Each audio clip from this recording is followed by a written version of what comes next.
بالغيب ويقيمون الصلاة ومما رزقناهم ينفقون চিৎকার দিয়ে বলুন আল্লাহু আকবার।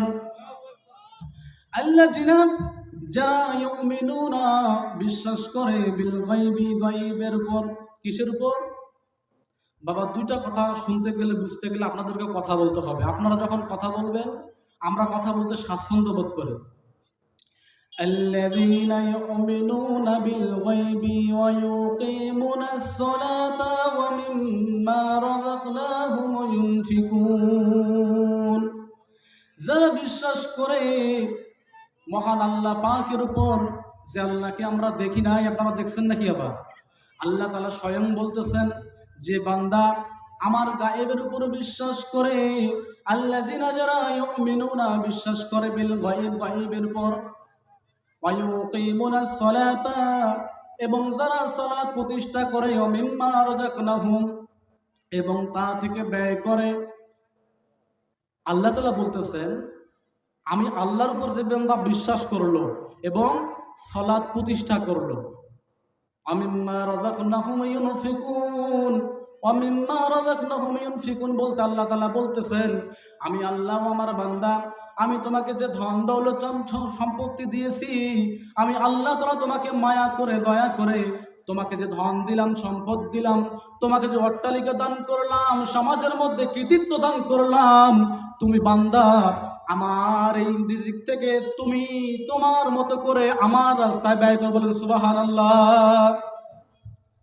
আল্লাযীনা ইউমিনুনা বিল গায়ব, গায়বের তাফসীরে যদি আসে রে বাবা, আমার আল্লাহ তাআলা বলতেছেন কি বিল গায়ব, গায়ব বলতে শুধু আল্লাহকে বোঝাছেন তা নয়। আল্লাহ তাআলা বলতেছেন কি, আল্লাহ তাআলা বলতেছেন আল্লাহ পাক রব্বুল ইজ্জত মানে মুজমাল মানে মুফাসসালের মধ্যে বলতেছেন যে আমানতু বিল্লাহি ওয়া মালাইকাতিহি ওয়া কুতুবিহি ওয়া রাসূলিহি ওয়াল ইয়াউমিল আখিরি। অর্থাৎ আল্লাহ তাআলা বলতেছেন আমি আল্লাহ তাআলার উপর বিশ্বাস রাখলাম, তারপরে যে যে বিষয়গুলো ধাপগুলো একের পর এক যাচ্ছে, আমি কিতাবের উপর বিশ্বাস রাখলাম, আমি আল্লাহর কিতাবের উপর বিশ্বাস রাখলাম, তারপর পরে আমি আল্লাহ নবী রাসূলগণের উপর বিশ্বাস রাখলাম। আমরা যারা ইমানে মুজমাল ইমানে মুফাসসাল জানি, আমরা সকলেই বুঝতেছি আল্লাহ তাআলা এই বিষয়ের উপরে আরোপ করছেন কিনা, বলেন ঠিক কিনা? সম্মানিত উপস্থিতি, প্যারে মুআজ্জিজ হাজিরিন, যেহেতু আমরা রেগুলার কথা বলি না, আমাদের কথার মধ্যে একটু ধাক্কা থাকতে পারে, এটা বিষয়টা আপনারা মেনে নেবেন। কারণ মহান আল্লাহ তাআলা বলতেছেন কি তোমাদেরকে আমি যে ধন দান করলাম, তোমাদেরকে সম্পদ দান করলাম, তা থেকে তোমরা আল্লাহর রাস্তায় ব্যয় করবে এবং আমি আল্লাহকে রাজি খুশি করার চেষ্টা করবে। কিন্তু এই ধন থেকে যে ব্যয় করব, এই ধন থেকে ব্যয় করার পরপরই শুধু ধন থেকে ব্যয় করা বলতে ফকির মিসকিনকে টাকা দেওয়া নয়। এই ধন থেকে ব্যয় করতে গিয়ে যদি কখনো আল্লাহ পাক রব্বুল ইজ্জতের কোরআনের হুকুমকে কায়েম করতে গিয়ে, আল্লাহর কালামকে কায়েম করতে গিয়ে, এই দেশের মধ্যে আল্লাহর কালামকে রজ্জিত করতে গিয়ে, সুসজ্জিত করতে গিয়ে, কখনো এই কোরআনকে দাঁড় করাতে গিয়ে আমাদের কখনো যদি তলোয়ার কিনতে হয়, রাজি আছেন কিনা মুসলমান? হাত তুলে আল্লাহকে দেখান, হাত তুলে দেখান। যদি কখনো কোনোদিন আল্লাহর কালামকে প্রতিষ্ঠিত করতে গিয়ে, আল্লাহর হুকুমকে প্রতিষ্ঠিত করতে গিয়ে আমাদেরকে যদি আল্লাহ পাকের হুকুমকে প্রতিষ্ঠিত করতে গিয়ে, আল্লাহর কালামকে প্রতিষ্ঠিত করতে গিয়ে তলোয়ার কিনতে হয়, তলোয়ারকে হাতে নিতে হয়, আমরা রাজি আছি কিনা? রাজি আছি কিনা? সম্মানিত প্যারে মুআজ্জিজ হাজিরিন, আমি আপনাদের সামনে এর পরিপ্রেক্ষিতে আমি একটি হাদিসে মুবারাকা পেশ করব, যে হাদিসে মুবারাকার নাম হলো হাদিসে জিবরিল।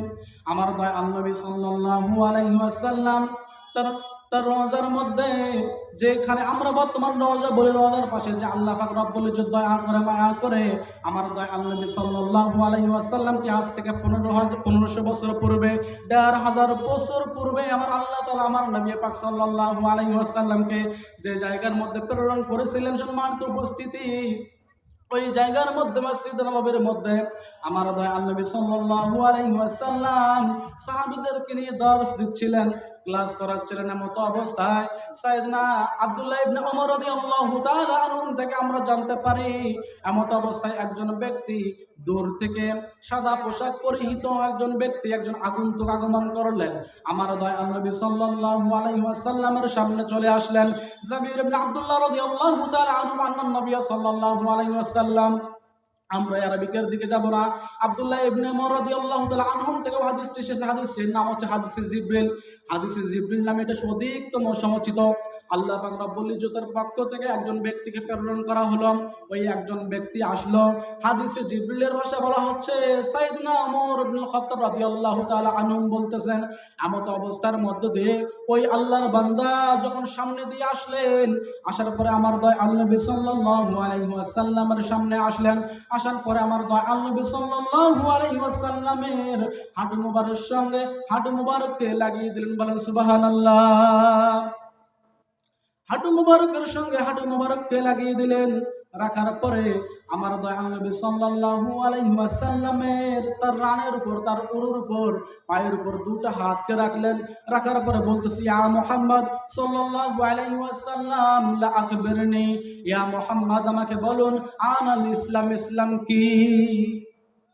আমাদেরকে যদি প্রশ্ন করা হয় ইসলাম কি, আমরা হয়তো গোটা কয়েকটা মানুষের উত্তর দিতে পারবো, বাকি হয়তো বা পারবো না। সাইয়েদনা ওমর ইবনুল খাত্তাব রাদিয়াল্লাহু তাআলা আনহুম বলতেছেন, যখন ওই ব্যক্তি আমাদের কাছে আসলো, আসার পরে আমরা একে অপরকে বলাবলি শুরু করলাম, ইয়া রাসূলুল্লাহ সাল্লাল্লাহু আলাইহি ওয়াসাল্লাম, আমরা আপনাকেও প্রশ্ন করতে চেয়েছিলাম, এই বান্দাকে, এই ব্যক্তিকে তো আমরা ইতিপূর্বে আর কখনো কোনোদিন দেখি নাই। এই ব্যক্তির সম্পর্কে পরিচিত করতে গিয়ে হাদিস জিবরিলের মধ্যে বলতেছেন, ওই বান্দা যখন আসলো, ওই মানুষটা যখন আসলো, তার পরে ছিল সাদা ধবধবে পোশাক, তার চেহারা ছিল সমুজ্জ্বল, তার চুলগুলোর দিকে যখন তাকালাম, তার চুলগুলো ছিল বাবরি। সেই ব্যক্তি যখন এসে বসে গেলেন, আমরা একে অপরের কথা বলাবলি করছিলাম যে আমরা তো এই ব্যক্তিকে চিনি না, এই ব্যক্তিকে, এই ব্যক্তির ব্যাপারে যখন জানতে গেলাম, হাদিস জিবরিল বলতেছে, ওই ব্যক্তি বলতেছে, ইয়া মুহাম্মদ সাল্লাল্লাহু আলাইহি ওয়াসাল্লাম, আপনি আমাকে বলুন ইসলাম কি? এমন অবস্থার মধ্যে হাদিসে জিবরিলের ভাষায় বলতেছেন আমার দয়াল নবী সাল্লাল্লাহু আলাইহি ওয়াসাল্লাম, এভাবে উদাহরণে মিসাল টানা যেতে পারে, একটা ঘর যেমন 3-4টা পিলারের উপর দাঁড়িয়ে থাকে, ঠিক তেমনি ইসলাম 4টি স্তম্ভের উপর মতান্তরে 5টি স্তম্ভ 5টি খুঁটির মধ্যে দাঁড়িয়ে আছে। এক নম্বর হলো কালেমা, নামাজ, রোজা, হজ, যাকাত, ঠিক কিনা? কালেমা, নামাজ, রোজা, হজ, যাকাত, এই 5টি স্তম্ভ। আমার দয়াল নবী সাল্লাল্লাহু আলাইহি ওয়াসাল্লাম উত্তর দিতে গিয়ে বলতেছেন, ও এই উত্তরের পরিপ্রেক্ষিতে তিনি বলতেছেন যে 5টি বিষয়গুলো যে আল্লাহ তাআলা দান করেছেন, ইসলামের রুকনগুলোকে ধরে নিয়েছেন। অর্থাৎ ইসলাম বলতে বোঝানো হচ্ছে তুমি লা ইলাহা ইল্লাল্লাহ মুহাম্মাদুর রাসূলুল্লাহ, লা ইলাহা ইল্লাল্লাহ, এই অংশটাকে বলা হয় তাওহীদের অংশ। কিসের অংশ? কিসের অংশ বাবা? তাওহীদের অংশ। মুহাম্মাদুর রাসূলুল্লাহ সাল্লাল্লাহু আলাইহি ওয়াসাল্লাম, এই অংশটি হচ্ছে রিসালাতের অংশ। মতান্তরে লা ইলাহা ইল্লাল্লাহ মুহাম্মাদুর রাসূলুল্লাহ, এটাকে স্বীকৃতি প্রদান করতে হবে। 2 নম্বরের মধ্যে সালাতকে কায়েম করতে হবে। অমিম্মা রাযাকনাহুম ইউনফিকুন, যে ইতিপূর্বের যে আয়াতটাকে টেনেছে অমিম্মা রাযাকনাহুম ইউনফিকুন, অর্থাৎ যে সূরাতুল বাকারার যে আয়াতে কারিমা টেনেছে, তার মধ্যে এর বিষয়বস্তুগুলোকে তুলে আল্লাহ তাআলা দিয়েছেন। তারপরে বলতেছে কি, তোমরা যখন সালাত আদায় করবা, তারপর তোমরা কি করবা? তোমরা এর